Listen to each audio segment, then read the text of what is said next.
we're excited because Lee and Jeff from the city of Denver are going to give us an update on the Denver rebates, and then we're going to open it up for some Q&A so that we can ask questions and get feedback. This is the heat pump HVAC action group, and the attendees are either manufacturers, distributors, or an industry stakeholder like a nonprofit energy efficiency organization. And we also have a couple of members who typically are implementers with the utilities as well. And then some of the organizations from Energy Outreach that also are installing rebates as well as an add-on to a utility rebate. So we always have a really diverse group, and this is one of the key drivers of the heat pump work that we're doing to mobilize the supply chain and remove barriers in our industry. So our agenda today, I will go ahead and start sharing. And really quick, want to just go through and just introduce yourself really quick, but not a lot of information other than, you know, what you do, so we can move in really quick. I think, Pete, I'll just go down, you know, who's showing up on my screen. If Pete, you want to introduce yourself.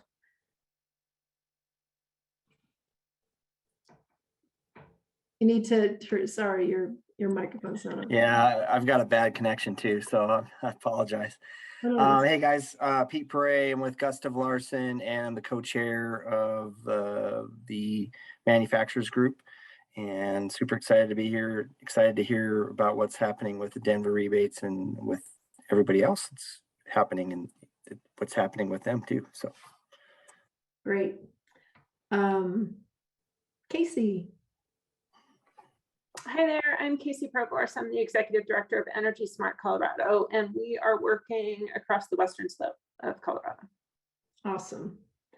Sean, are you available? Yes, I'm figuring out my phone again. Hello, Sean Lamons, Mitsubishi Electric Train HVAC, and I'm actually working remote, but co-chair of the heat pump action group, and glad to be here. Let me know if I miss some. Awesome. Chris from Energy Solutions. Yeah, hi, I'm Chris Prado with Energy Solutions. I'm a senior trade ally manager.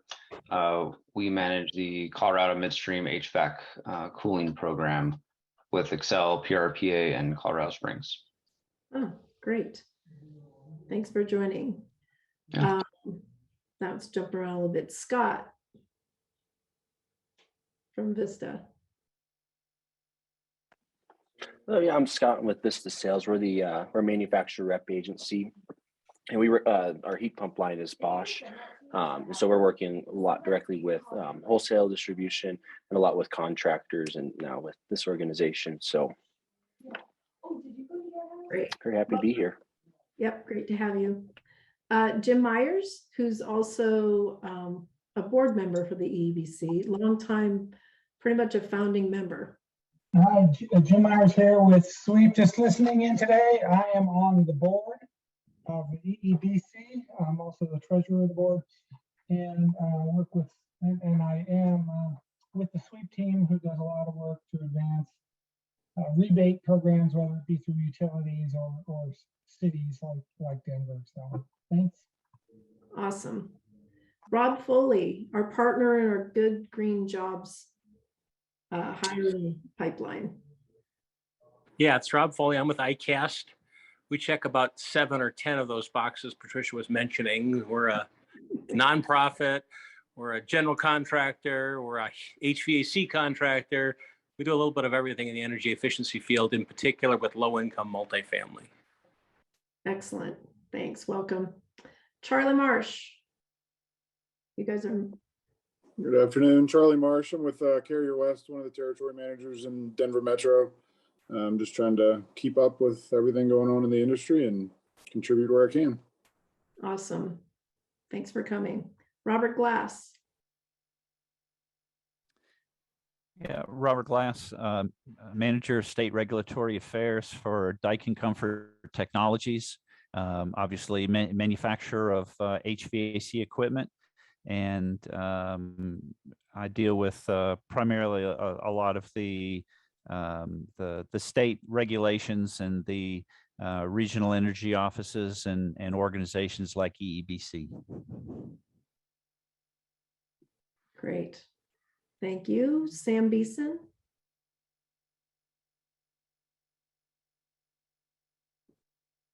Sam, are you there?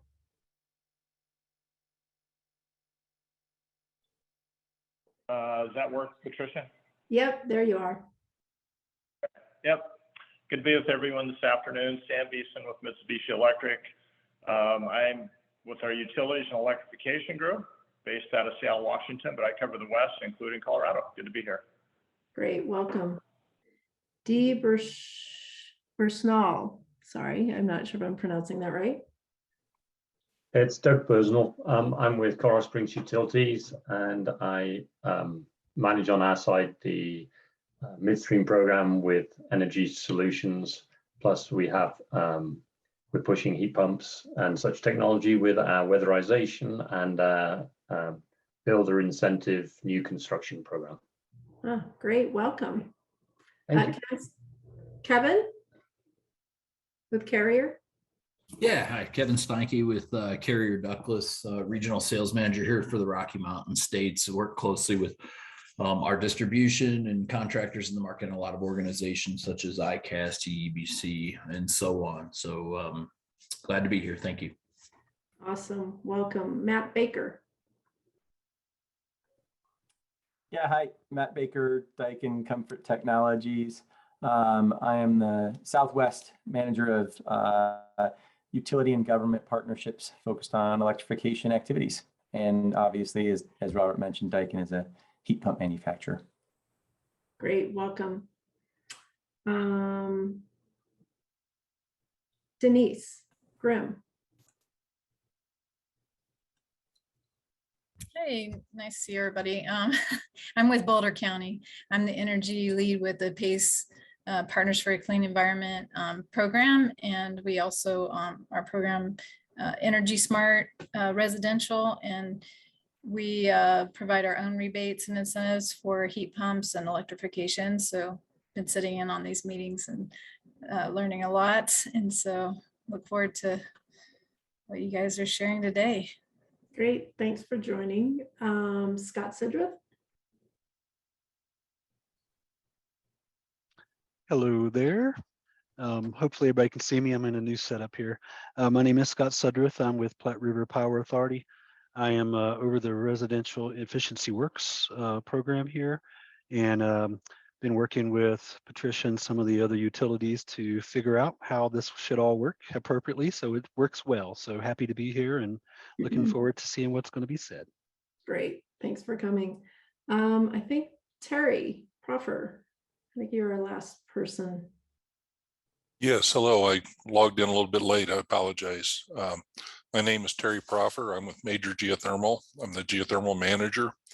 I'm also on the International Ground Source Heat Pump Association Training Committee.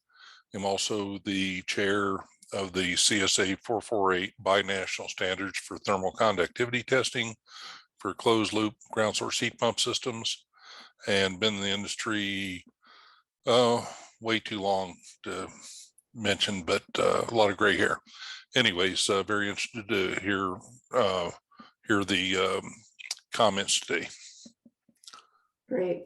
It's I think all of the hippies from the 30s are now we're cool. Like to think so. Just say it. That's funny. Great. All right. What I want to do is also have Lee introduce himself. You know, he's going to speak here shortly, and then Jeff as well from Denver.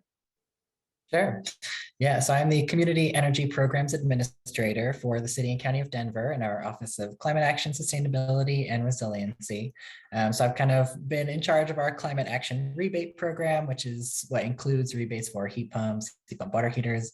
We also still have some going on for EV charging, battery storage, so it just covers a lot of different things. But I'm here today to talk about heat pumps. Awesome. And Jeff, would you like to introduce yourself as well? Yeah, Jeff Tyrel. I'm the manager of the Renewable Heating and Cooling group, and we primarily focus on heat pump technology switch for existing buildings. So I'm here to listen and to also add some work that we're going to be starting up with the commercial and multifamily sector. Awesome. Great. So let's go ahead and get started. I'm going to share my screen, and thank you everyone for coming. I love our group. We get a lot done in this group. This is an action group, not really a report out group, and it's informal in that we all want to share and bring to the table what we can to collaborate and to make things happen and accelerate heat pump adoption in the marketplace. So our tagline is always we're mobilizing the supply chain for heat pump acceleration in Colorado. Welcome. Our first slide here. I just wanted to highlight a couple things. We will be sending out the PowerPoint following the meeting. So you'll have the contacts and that information and some minutes, including the recording.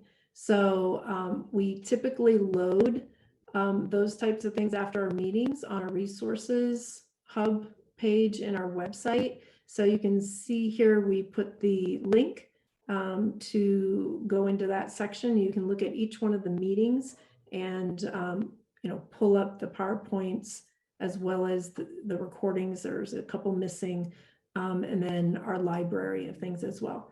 And I think we had mentioned that Sean Lamons from Mitsubishi and Pete Perret from GA Larson are co-chairs of this heat pump group and have been doing a lot of work on forecasting with our subcommittee that we created.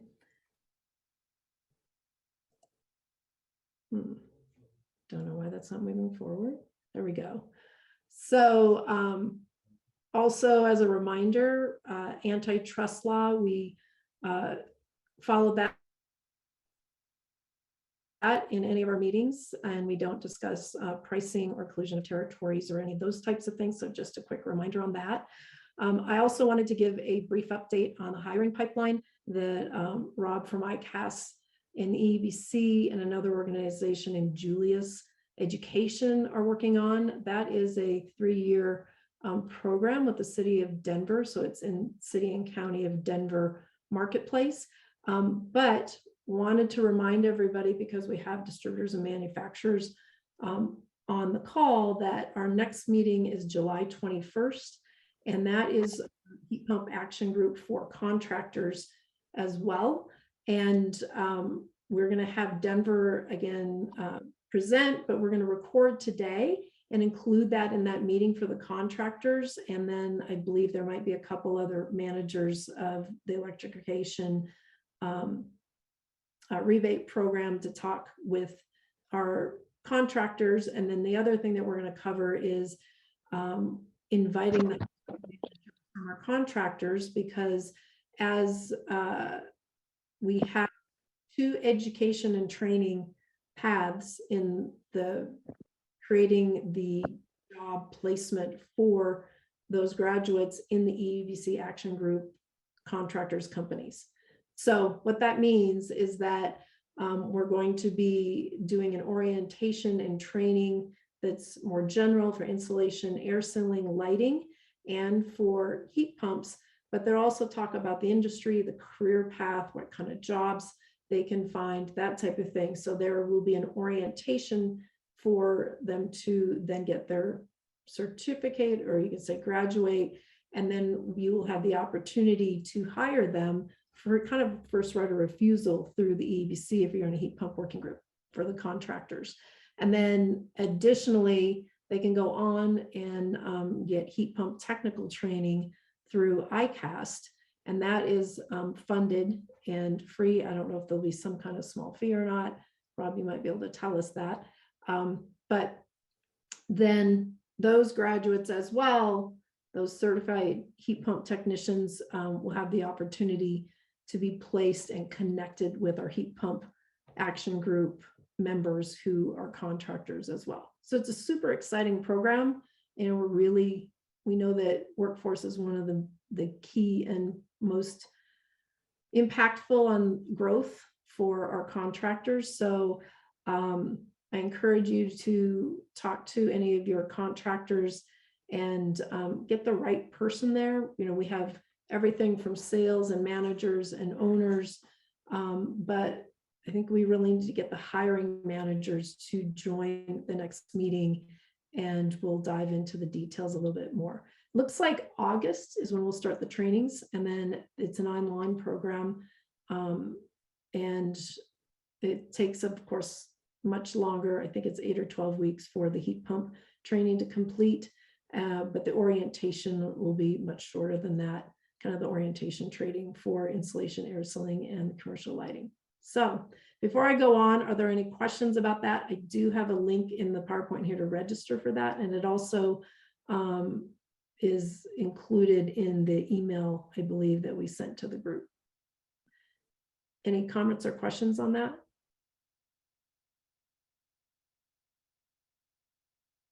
Okay, great. So let's move forward. So we're going to talk about the heat pump electrification rebate program from Denver. Then we'll talk about the heat pump forecasting, what we're using it for, how to get involved with those meetings, and scheduling the next meeting. And then the data that comes out from the heat pump forecast is basically how many heat pumps need to be installed by 2030 from our clean energy legislation that went through, the clean heat, I think it was Senate bill, and then also the GHG, the greenhouse gas roadmap from Colorado Energy Office. And then how are we going to use that data to influence resourcing the markets and our industry to hit those goals by 2030. So hopefully that's a good summary of what we're talking about today. With that, I want to introduce Lee and Jeff again. And I did put together, it's a little bit busy, but a slide that Lee's going to talk about the general overview of Denver's heat pump rebates, the program so far, what their plans are for the future, and then we'll open up for questions. We do have the original flyer, so I don't know, Lee, if you have updates and want to send them to us, we can post them in the chat for everyone. If you have new flyers or any requirement sheets or anything like that. And then I did include the Xcel Energy rebates as well for electrification, because Denver's program is based on those. And then I did include the heat pump action meeting for the contractors and dealers on July 21st that I mentioned earlier. So welcome, Lee. Yeah, thank you for that intro. I think that flyer is still pretty accurate. You know, I think the only change that we've really made is that our heat pump program is currently closed, but the rest of the information on there is still accurate. So I just have a couple of slides to go through it quick, and then I'll give Jeff some time to also talk about his programs. But essentially, I'm just going to give a quick update about how our heat pump rebate program has gone in the 2 months that it was open. We've seen a ton of interest. It's been really great, and we're hoping to keep that going over the next 2 years, well, 2.5 that the program is intended to last, our climate action rebate program. So as you might know, we had different rebate values available for air source heat pumps, cold climate air source heat pumps, mini split heat pumps, cold climate mini splits, and ground source heat pumps. We were trying to kind of cover everything, and we were also providing rebates for heat pump water heaters. So again, as Patricia mentioned, our rebates were based on Xcel. So we matched all of their efficiency requirements for the equipment because we were hoping to make sure that people could get both rebates as part of the program. We're trying to maximize the value to the resident of our rebate. So our program was open from April 22nd to June 24th. So about 2 months before we reached our funding max for this period, and we had to close it there. We are still sort of in the process of finishing up everything. You know, contractors had 14 days after the install to submit paperwork. So we're still getting paperwork from our official end date of June 24th. But this is the information that I have for us so far. This is what we have seen. So we did have our own registration for this program. And the way that that worked is you had to be an Excel registered contractor, but you also had to register with our program. It was a very simple form. We didn't seem to have too many issues with it with the contractors that we worked with. 72 contractors did register with us. 48 of those contractors actually submitted rebate applications. And overall through the program, you can see the numbers of rebates that we provided here, and all of those rebates totaled almost $2 million in rebate funding. We're definitely expecting to be over 2 million by the time we finish processing all of the last applications that have come in over the last week or so. And through that, we were able to install over $4.5 million worth of total projects just for heat pumps and heat pump water heaters. So it was kind of interesting, the numbers that we saw for the different types of heat pumps that were installed. More cold climate mini splits than regular mini splits, but far more regular air source compared to cold climate air source. We're still not sure if that's due to availability of equipment or just total cost of install, that kind of thing. We're guessing that we only saw a few ground source heat pumps because those are more involved projects, but we'd be interested to see if we see more of those in the future. And we also saw a fairly low number of water heaters compared to what we were expecting. And we're thinking that that might be, you know, talking to some contractors, it sounds like that might be due to Excel's requirements and things like that, since we were matching that. So that is something we're going to think about moving forward.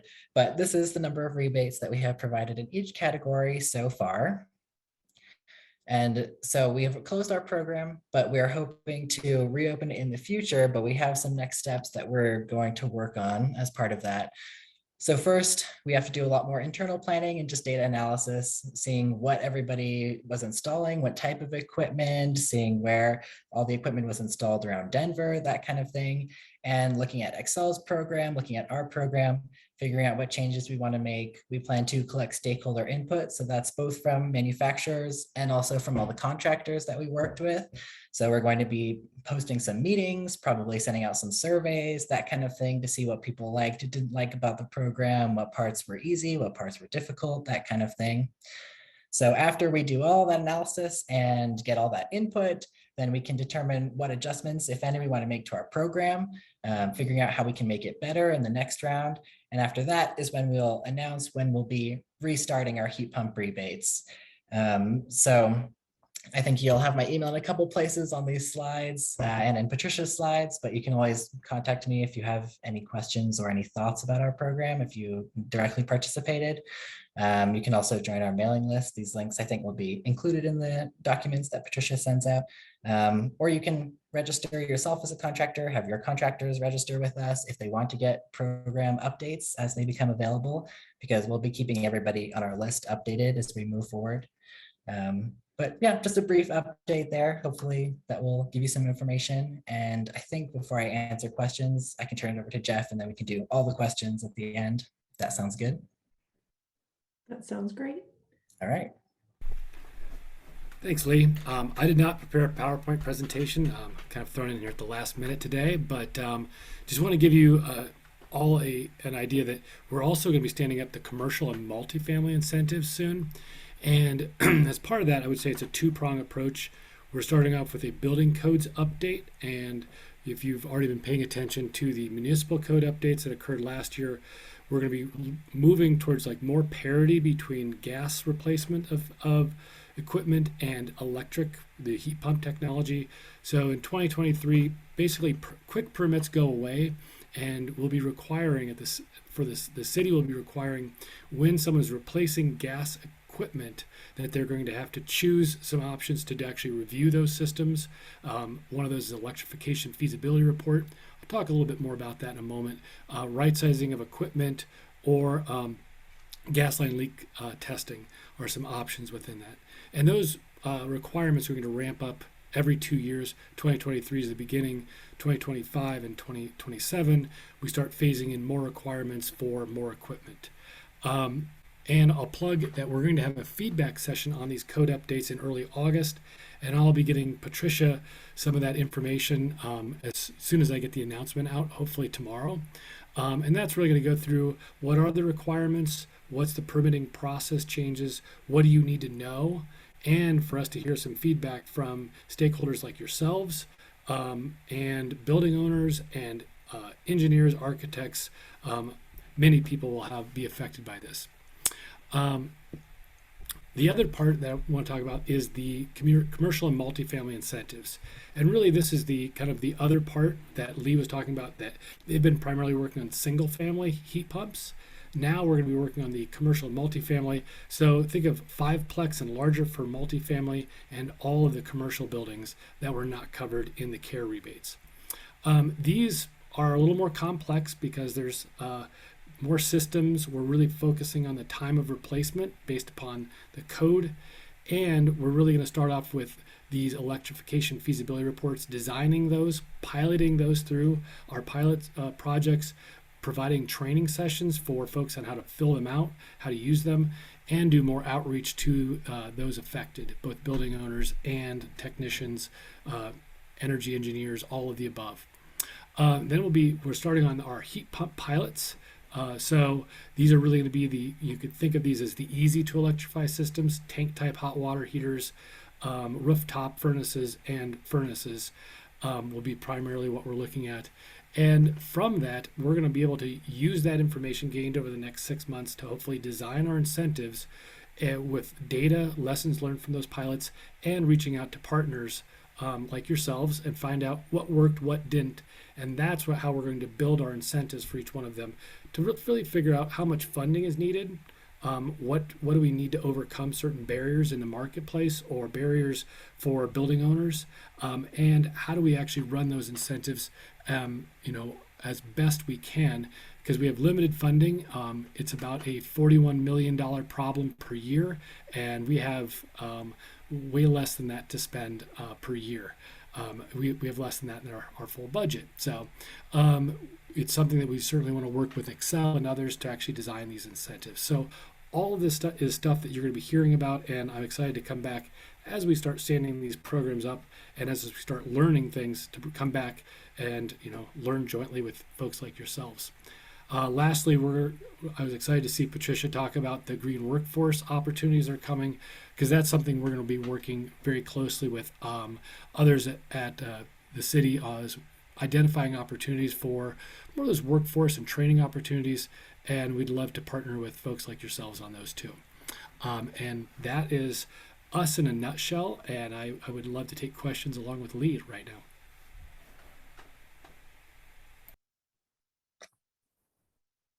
And I see Robert has his hand raised, or I don't know if Patricia, if you want to run the Q&A session.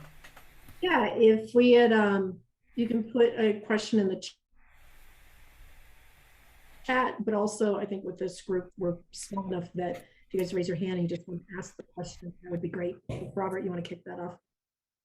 Sure, thank you. Yeah, the question for Lee, or maybe more of an observation. I mean, you noted you were surprised by the small number of the heat pump water heaters. I'm wondering, is the HVAC contractor the right group that you'd be looking at for heat pump water heaters, or would that be through plumbing wholesaler, plumbing contractors that way? So it may be that you may want to expand the group that you're looking at, or find out more where heat pump water heaters are actually coming in the distribution channel, to, if you're looking to collect more of those. Just an observation, just with the information that you shared. Yeah, I think that's a good idea. I think we saw definitely a couple plumbers sign up for our program specifically to do water heaters. So I think trying to do more outreach to that group of contractors would probably be useful.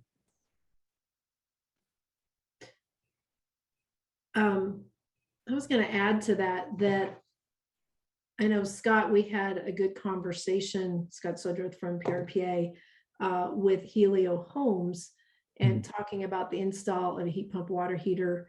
And it sounded like it was a combination of the mechanical contractor side, and then there were certain aspects that required a plumber. I don't know, Scott, if you want to comment on that, if that's appropriate. No, that's what we were sort of searching for, is to see if they could clarify, because I don't know if it was like at one time when we mentioned ducting on a heat pump water heater, that was a mechanical contractor's world because it was a duct, and then the master plumber is required for the actual plumbing to cut in the water line. So I don't know that we heard a clear answer other than they did. Helios Homes had the master plumber in place, and they were saying that because they have it, they assume that that's what's supposed to happen, and maybe master plumbers just have to be involved, but I assume it'll be different across the state depending on where we're at. But it did sound like that was a sensitive topic as they're trying to figure it out. Yeah, and then also a mechanical contractor, as long as they had a plumber on staff or available during the time of install, if something happened, then or when needed assistance with, that was something new that I'd heard too.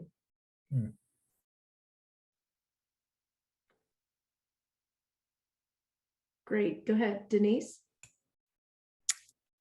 Yeah, I have a question about the commercial, I guess the pilot that Jeff, I believe you mentioned. You were looking at rooftop furnaces and water heaters. Have you considered with multifamily that, a lot of boilers are coming up at end of life and boiler systems for those multifamily properties? And this is what we're seeing in Boulder County quite a bit, is this opportunity that is getting missed because of the challenges with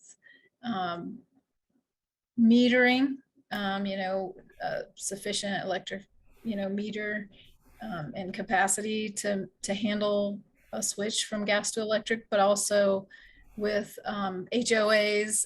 But there is a big interest in the boiler replacement, and this just seems like a missed opportunity in those kind of complexes, because they have, what I've noticed is some are looking at just the community spaces, but also most are actually looking at the units as well as holistic upgrades. Yeah, great question. We actually are looking at those, and we plan to pilot the hard to electrify and starting in 2024. I didn't touch on that just for brevity. If I gave you the 16-page scope of work that we're working on, it would be too much for the meeting, but it's definitely, looking at all of the other systems that are out there. We certainly need to start identifying those. And really what's going to be key for those is, as code comes on in 2025, requiring that we do feasibility reports and start having parity between gas and electric systems for those boiler systems also, and starts phasing into 2027 where we're requiring it, we need to pilot and stand up incentives in front of those also to really change the market and understand how do we best implement these code changes. So yeah, it's definitely something we want to get to. They are much more costly. There's probably some of them that are going to be a lot harder to electrify, but we definitely want to start standing up the pilots and running incentive programs, probably starting in 2025 for those incentives for boilers. Yeah, thanks. I appreciate it. I had a feeling you guys were on it. It's just maybe it's a time sensitive, and prioritizing. Yeah, and some of it comes down to the cost and also to just the sheer numbers that we have.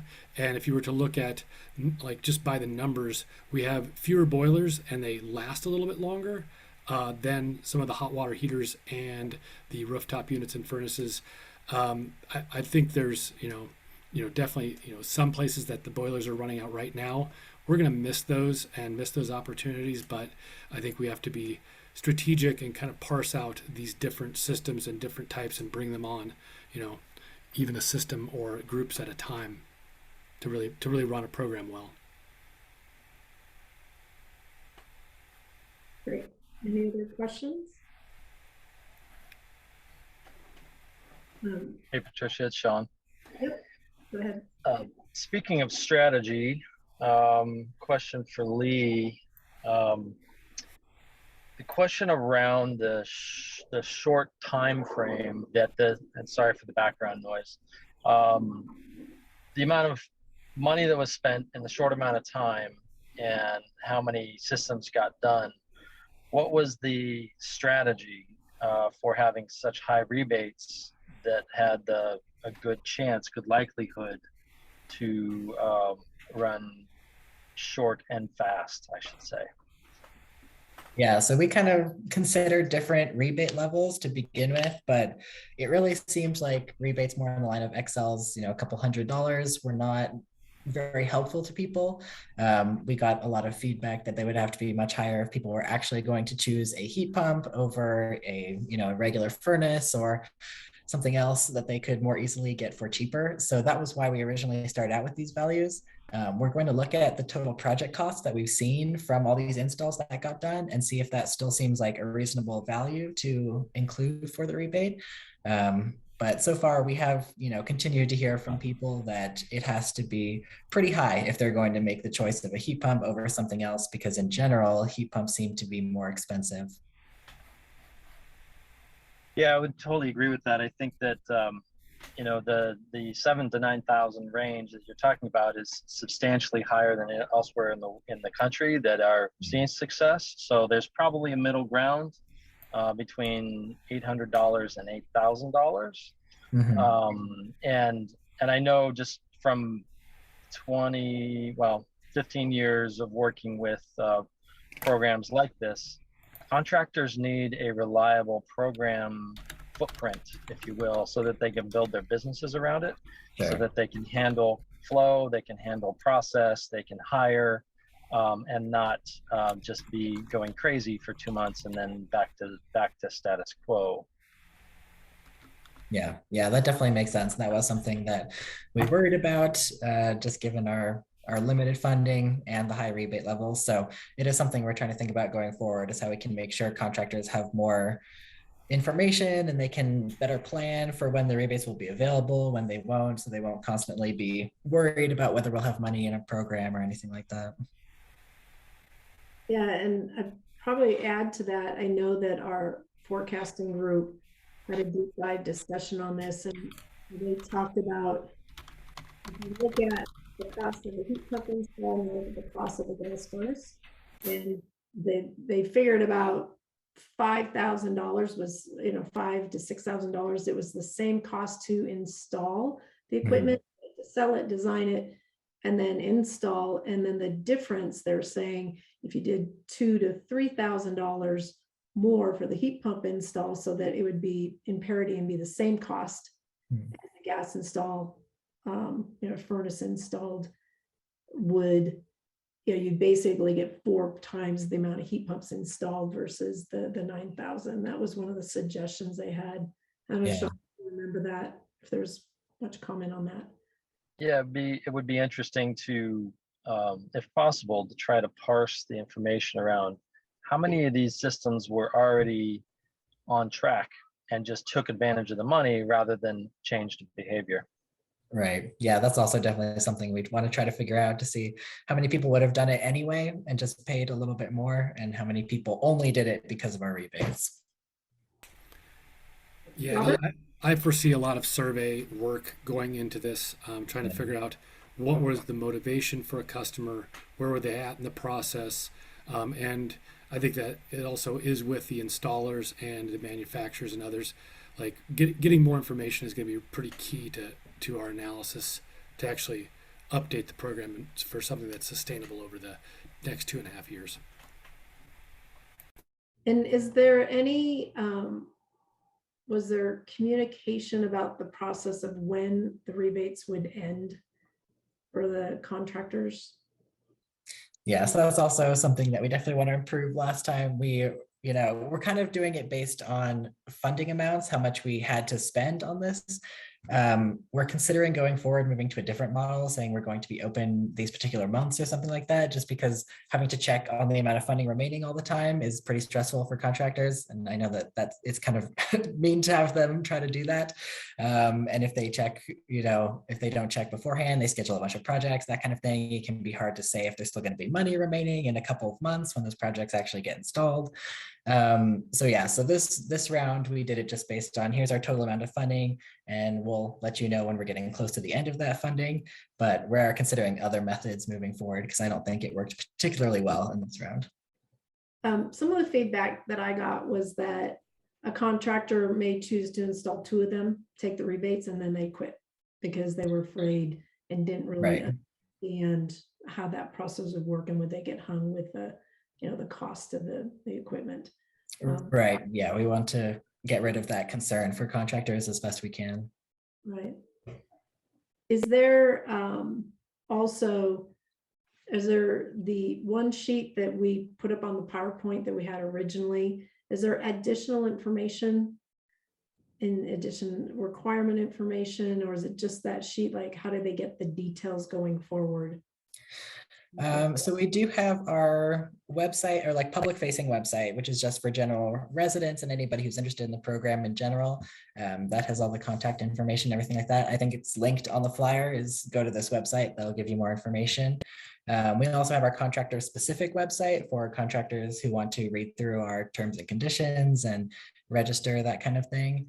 And so we have kind of those 2 separate websites going right now.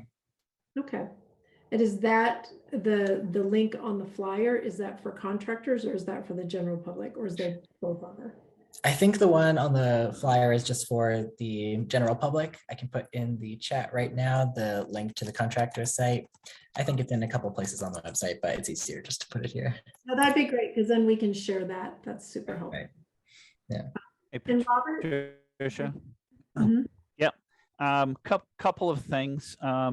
One, with the analysis that you do of the rebates that you've already done, are you also going to be looking at what the socioeconomic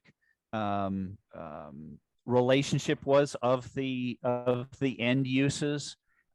Because if you were putting these high rebate dollar amounts in a high income area, where, I mean, they could choose to go ahead and do it anyways, versus maybe lower income or disadvantaged areas where it would really make an advantage. I think maybe understanding that, and even to a point that even with your revised program, maybe that can be one of the criteria, and you potentially could have higher rebates for lower income applications than a higher income application, so that it would have more value to the end user, as one comment.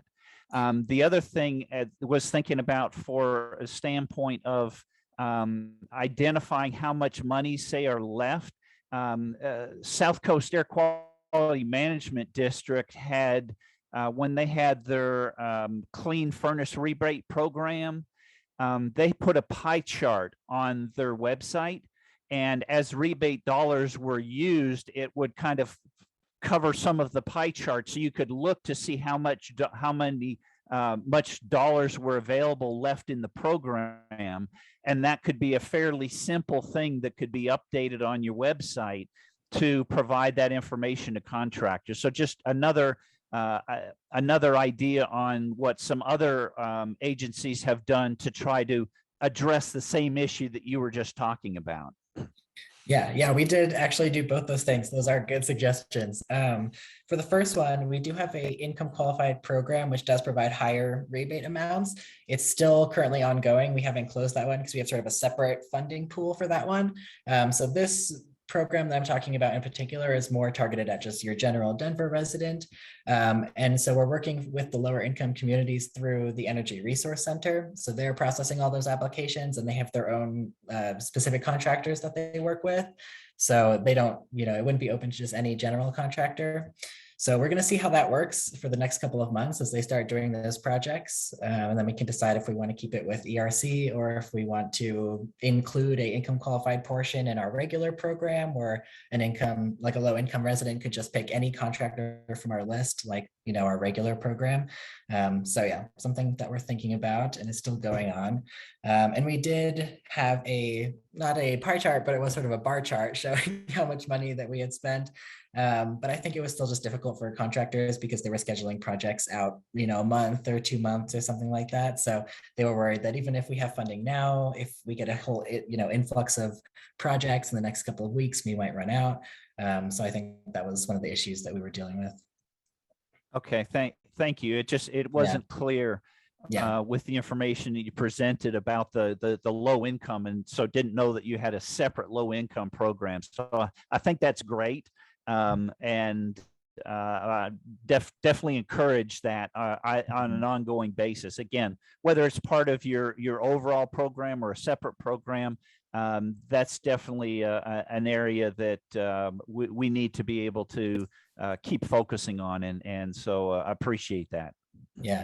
Yeah, and it has been interesting to see where the heat pumps are getting installed. So far, we haven't seen them being clustered, and the highest income neighborhoods in Denver, they have seemed pretty spread out. So that's good, but we definitely want to do more analysis there to see where they're getting installed.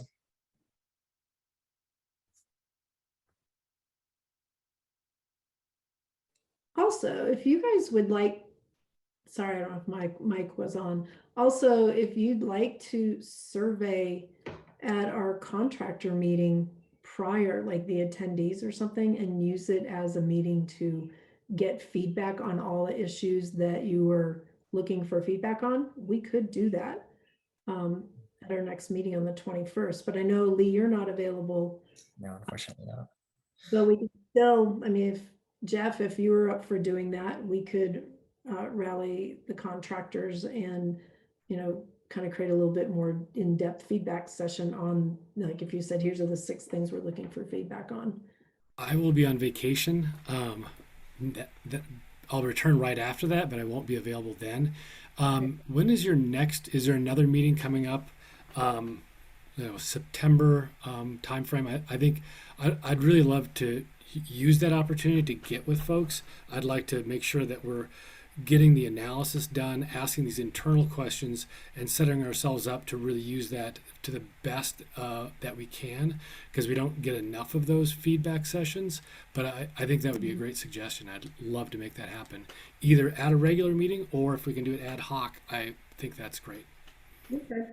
Yeah, no, that'd be great. I think once there's feedback on the program, once you have your analysis, then you can say, here's what we're thinking about going forward even, and feedback on that, however you want to do that. But we could absolutely do an ad hoc. We have a contractor meetings on Thursday afternoon, same time as this, once a month. So, okay, that sounds like that could work too. Yeah, I think it would be good. Either myself or I'll be bringing someone else onto my team to help with this more. I think I'd like to just have them, be at these meetings on a standing basis, because I think that's the only way we get feedback is to do it regular. Right. Great. And then like this action group here, sometimes we end up coming up with a unified recommendation and say, here's the things that I'd like to see. We can gather that kind of stuff now in the next meeting and put that together. So we can do it, slice it a lot of different ways.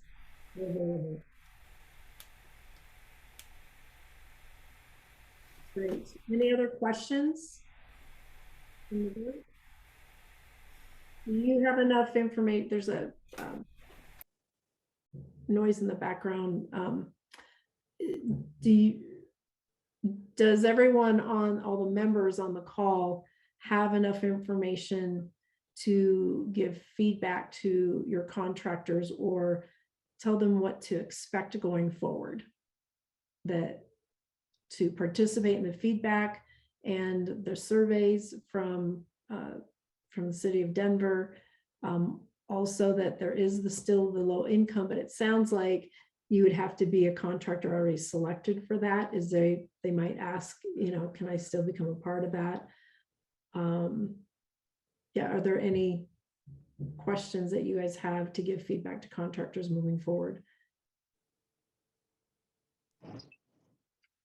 Trisha, this is Sean, and I think I would imagine for most folks on the call, this is a rapid review, possibly the first time they've kind of come across some of this content. or at least gotten any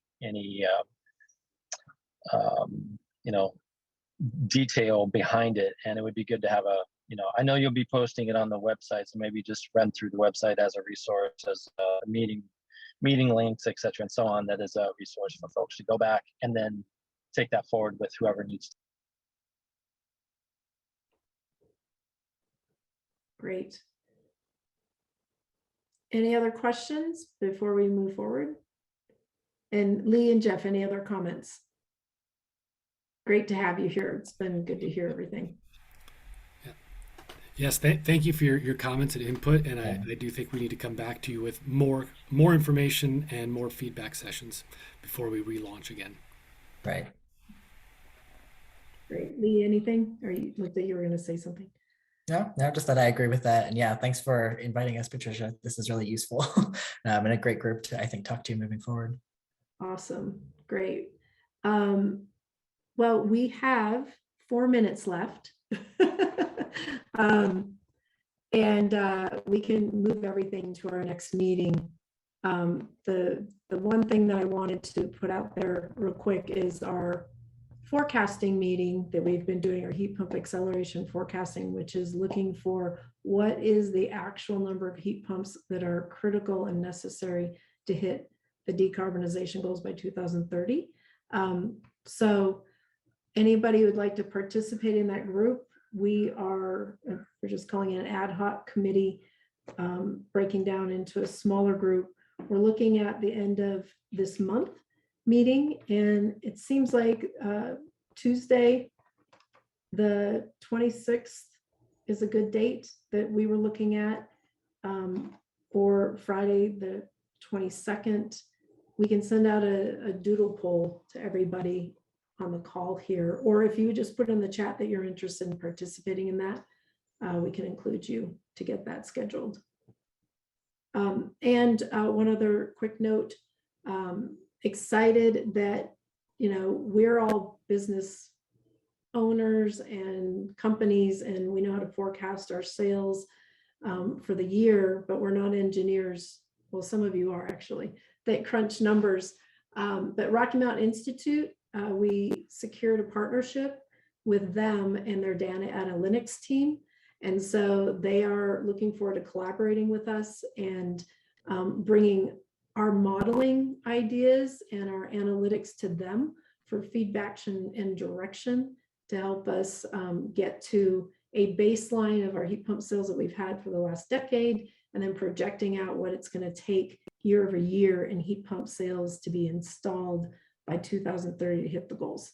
So that's what we're up to, but super excited to have RMI dedicate their data team to be partners in us to help us do that. Any comments on what we need to think about for RMI going forward? But we'll be talking about that at their next forecast meeting, and then probably having a group meeting with them when we get our arms around it. Yeah, Patricia, one comment that it's not related to that, but it is information that's I wanted to get, I guess, distributed to this whole group. Yep. Was that in Colorado, that bill HB 1362 was signed by the governor on June 2nd, 2022.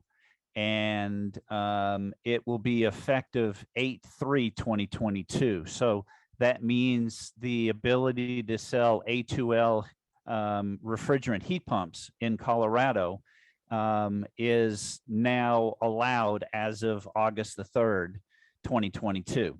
So from a standpoint of moving forward to meet the decarbonization goals, as well as to address climate goals, there's the opportunity as product comes onto the marketplace, and there is some product available in the marketplace, and more will be coming, that would be using the low GWP refrigerants. So just wanted to provide that as an update that Colorado is allowing for that as of August the 3rd of this year. Awesome. Yeah, that's great information. Any other announcements before we go?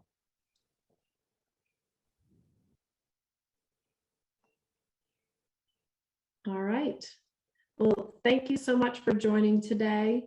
If you have any topics that you want covered in the next meeting, please send those over and we will work on getting that set up. But we will again be meeting the second Thursday in August, which will be the 11th. And we'll send out that announcement to everyone so we can have another good meeting. Super appreciate it. And I will stay on for another 10 minutes if anybody has any questions or anything they need to touch base on. Thank you so much. Appreciate it. Thank you, Denver. Thank you, Lee and Jeff, for coming in and talking to us.